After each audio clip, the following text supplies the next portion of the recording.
திங்கள் வந்து தீண்டும் போது என்ன வண்ணமோ மனசுல, திங்கள் வந்து காயும் போது என்ன வண்ணமோ நினைப்புல, வந்து வந்து போகுதம்மா எண்ணமெல்லாம் வண்ணமம்மா, எண்ணங்களுக்கு ஏற்றபடி வண்ணமெல்லாம் மாறுமம்மா, உண்மையம்மா உள்ளத நான் சொன்னேன் பொன்னம்மா சின்ன கண்ணே, திங்கள் வந்து தீண்டும் போது என்ன வண்ணமோ மனசுல. Welcome to another episode of Sing with Tilaka. வணக்கம் இசை ரசிகர்களுக்கு, இசை ஆர்வலர்களுக்கு என்னுடைய அன்பு வணக்கங்கள். இன்றைக்கு 7000க்கும் மேற்பட்ட பாடல்கள், 1000க்கும் மேற்பட்ட படங்களுக்கு இசையமைப்பாளர், 20000க்கும் மேற்பட்ட கான்சர்ட்ஸ், வாங்கின விருதுகளுக்கு அளவே இல்லை, எண்ணிக்கையே இல்லை. இந்த மாதிரி நிறைய பேர் நினைச்சு பார்க்க முடியாத பல சாதனைகளை அப்படி அசாத்தியமா செஞ்சிருக்கிறவர் இசை ஞானி இளையராஜா. அவருடைய 80வது பிறந்த நாள் இன்றைக்கு.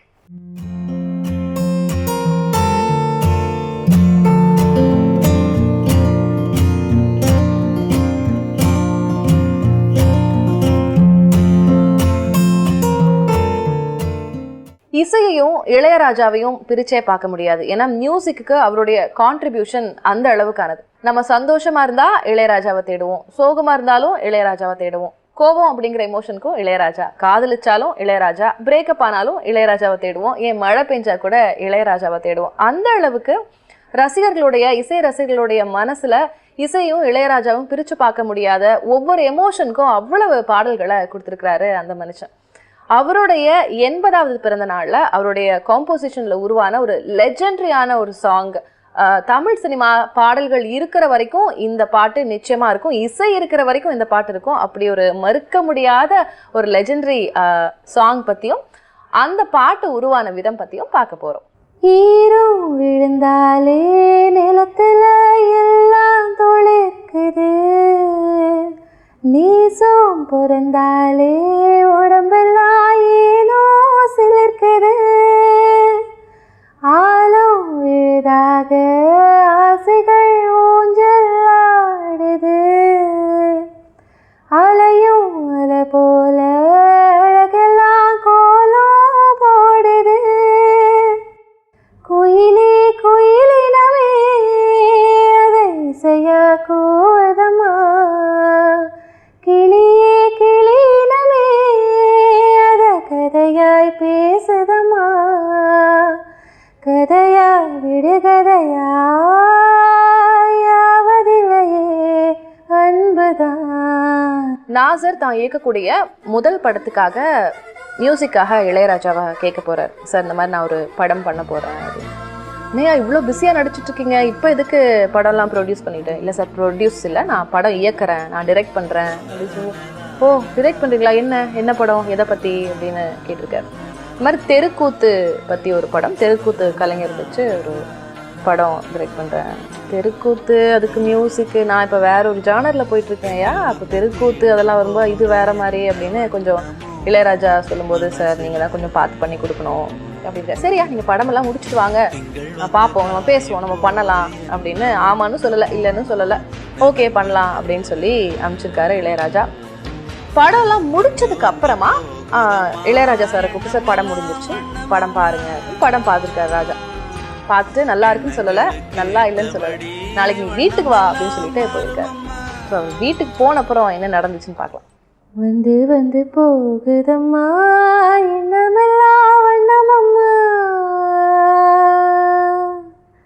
எண்ணங்களுக்கு ஏற்றபடி வண்ணமெல்லாம் மாறுமம்மா, உண்மையம்மா உள்ளத நான் சொன்னேன் பொன்னம்மா சின்ன கண்ணே, திங்கள் வந்து தீண்டும் போது என்ன வண்ணமோ மனசுல. இவ்வளோ பெரிய ஒரு மியூசிக் டைரக்டர் தன்னுடைய படத்தை பார்த்து நல்லா இருக்குன்னு சொல்லலை, நல்லா இல்லைன்னு சொல்லலை, நாளைக்கு வீட்டுக்கு வான்னு சொல்கிறாரே, என்ன பண்ண போகிறாரோ, போட்டு நல்லா திட்ட போகிறாரு அப்படின்ற ஒரு பயத்தோட அடுத்த நாள் அவர் வீட்டுக்கு போயிருக்கும்போது, ஓகே இந்த படத்துக்கான மியூசிக் நானே பண்ணுறேன், எங்கெங்கே பாடல்கள் இருக்குன்னு நான் ஓரளவுக்கு கணிச்சிருக்கேன், நம்ம படத்துக்கு மியூசிக் பண்ணலாம் அப்படின்னு சொல்லிட்டு ஒரு பாடல், இனிஷியல் சாங், முதல் பாடல் கம்போஸ் பண்ணுறாரு. அவர் பாட்டு கம்போஸ் பண்ணுறாரா இல்லையா அப்படின்றதே நாசருக்கு தெரியல. உட்காந்து அவர் பாட்டுக்கு கடை நோட்ஸ் எழுதியிருக்காரு, அதாவது மியூசிக் நோட்ஸ் எழுதியிருக்காரு. அதுவே நாசருக்கு தெரியல, என்ன இவர் வந்து நம்மளை பக்கத்தில் உட்கார வச்சுட்டு கதையாக எழுதிட்டு இருக்காரு அப்படின்னு கொஞ்சம் மனுஷன் ஃபீல் ஆயிருக்காப்புல. படம் எல்லாம் பாட்டு எழுதி முடிச்சார். பாட்டு முடிஞ்சிருச்சியா, நான் அதை வந்து கம்போசிஷன் கொடுத்துட்டேன், ரெக்கார்டிங் கொடுத்துட்டேன் அப்படின்னு இளையராஜா சொன்னோடனே ஒரே ஆச்சரியம் அவருக்கு. என்ன சார், என்ன பாட்டு சார், அதுக்குள்ளே என்ன சார் பாட்டு கம்போஸ் பண்ணீங்க அப்படின்னு கேட்கும்போது இந்த பாடல் சொல்ற, இதான் யா டியூனு அப்படின்னு சொல்லி தந்தன தான அப்படி போட்டிருக்காரு. நாசருக்கு ஒன்றும் புரியலை. சார் கொஞ்சம் இது படம் வந்து ஸ்லோவாக இருக்குது, முன்னாடி பின்னாடி எல்லாம் சீன்ஸ் எல்லாம் கொஞ்சம் ஸ்லோவாக இருக்கும், பாட்டு கொஞ்சம் ஸ்லோவாக இருக்கிற மாதிரி அப்படி இப்படின்னு சொல்லியிருக்காரு. என்னையா ஸ்லோன்னு சொல்கிறீங்க அப்படின்னு ராஜா கேட்டிருக்கேன். இல்லை சார், பாட்டு கொஞ்சம் டெம்போ கொஞ்சம் ஜாஸ்தியாக வச்சா நல்லாயிருக்கும், பாட்டு கொஞ்சம் ஸ்பீடாக இல்லை ஸ்லோவாக இருக்குது அப்படின்லாம் மனுஷன் ஏதோ அவருடைய மன ஆதங்கத்தை சொல்லியிருக்காரு. சரி நீங்கள் போய் வேலையெல்லாம் முடிச்சுட்டு வாங்க, ஈவினிங் நம்ம அதை பற்றி பேசுவோம் அப்படின்னு சொல்லி அனுப்பிச்சிருக்காரு இளையராஜா. வீட்டுக்கு போனவர் திருப்பி ரொம்ப பயத்தோடு வந்து ஐயோ சாமி என்ன சொல்ல போகிறாரோ அப்படின்னு ஒரு பீதியிலே வந்து அவரோட ரெக்கார்டிங் ஸ்டுடியோக்கு வந்திருக்காரு. கொஞ்சம் அவரோட அசிஸ்டன்ஸ் அசோசியேட்ஸோட எல்லாம் பேசியிருக்காரு. இல்லையா, நான் போய் இந்த மாதிரி சொல்லியிருக்கேன், பாட்டு அவர் போட்டுட்டாரு, இதான் டியூனு தந்தனா இதான் டியூன் அப்படின்னு அவரோட அசோசியேட்ஸ் கிட்ட எல்லாம் பேசியிருக்காரு. சார் நீங்கள் உங்களுக்கு பிடிச்ச மாதிரி கேளுங்க சார், அவர் என்ன கொடுக்குறாரோ அதெல்லாம் நீங்கள் வாங்கிட்டு வரக்கூடாது சார், என்ன சார் இது நம்ம படம் அப்படின்னு அசிஸ்டன்ட் டைரக்டர்ஸ்லாம் வேற கொஞ்சம் அப்படியே சாம்பிராணி போட்டிருக்காங்க. சரி ஒரு 10 பேர் இன்னும் உடனே நில்லுங்களேண்டா அப்படின்ற மாதிரி நீங்களும் கூட வாங்கயா போய் அவர்கிட்ட கேட்போம் அப்படின்னு பயந்துட்டே நாசர் சார் போகும்போது, இல்லை சார் நீங்கள் போய் கேளுங்க, நாங்கள் வந்தால் நல்லா இருக்காது, நீங்கள் போய் பேசி இப்படி தான் வேணும் அப்படின்னு கேட்டு வாங்கிட்டு வாங்க பாட்டு அப்படின்னு பயந்துட்டே அவர் உள்ளே போகும்போது, சரி வாயா ரெடி ஆகிடுச்சு நம்ம பாட்டு எப்படின்னு பார்த்துடலாம் அப்படின்னு ஃபுல் அந்த ஆர்கெஸ்ட்ரேஷனோட ஃபுல் அந்த கோரஸோட கம்போஸ் பண்ண சாங் வந்து அங்கே அவர் ப்ளே பண்ணிருக்கிறாரு. ஸோ ஆர்கெஸ்ட்ரேஷன் ஆரம்பிக்குது. அந்த ஓப்பனிங் கோரஸ்ல இருந்து அப்படியே பாட்டு வர வர Nassar literally he had tears, கண்ணீர் விட்டு கதறி அழுதுருக்காரு. இளையராஜாவோட காலை பிடிச்சிட்டு, சார் சின்ன பையன், நான் சொன்னது மனசில் வச்சுக்காதீங்க, தப்பாக நினச்சிக்காதீங்க, ரொம்ப அற்புதமாக இருக்குது, இவ்வளோ அற்புதமான பாடல் கொடுத்துருக்கீங்க அப்படின்னு அவர் அவ்வளோ எமோஷன் ஆகி அந்த பாட்டுக்காக அவர் இளையராஜாவை தேங்க் பண்ணார்.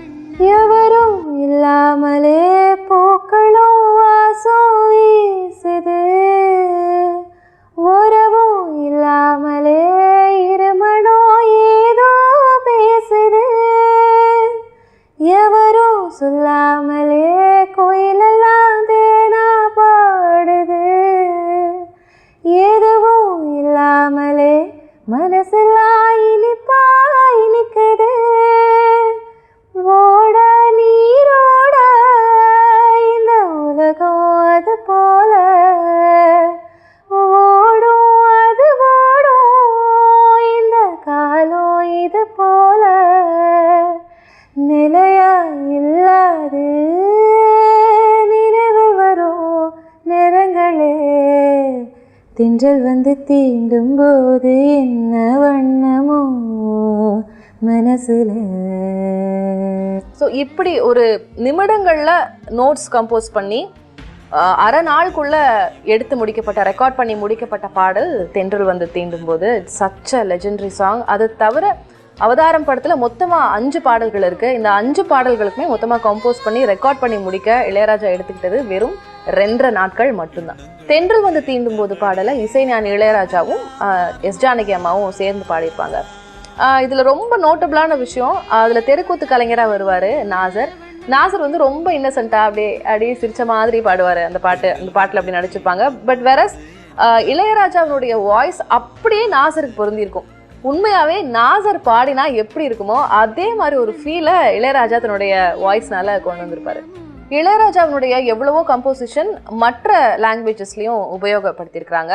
அந்த மாதிரி இந்த தென்றல் வந்து பாட்டை 1995ல வெளியான இந்த பாடலை 20 வருஷம் கழிச்சு 2015ல எவடே சுப்பிரமணியம் அப்படின்ற தெலுங்கு நடிகர் நானியுடைய படத்துல உபயோகப்படுத்தணும் அப்படின்னு நினைச்சாங்க. அதுக்கான காப்பிரைட்ஸ்க்காக இசைஞானி கிட்ட போய் கேட்கும்போது நானே இந்த பாட்டுக்கு ஒர்க் பண்ணி கொடுக்குறேன் அப்படின்னு சொல்லி அவரே இந்த படத்தோட மியூசிக் டைரக்டர் வந்து போது என்ன எண்ணமோ நினைப்புல இப்படி இருக்கும் அந்த தெலுங்கு பாடல். 4 வயதுல இருந்து இசைக்காகவே தன்னை அர்ப்பணிச்சுக்கிட்டு இருக்கிற 46 வருடங்களுக்கும் மேலாக தமிழ் திரையுலகத்துல அவரு இருக்கக்கூடிய அந்த சிம்மாசனத்துக்கு ரீப்ளேஸ்மெண்ட்டே இல்லை.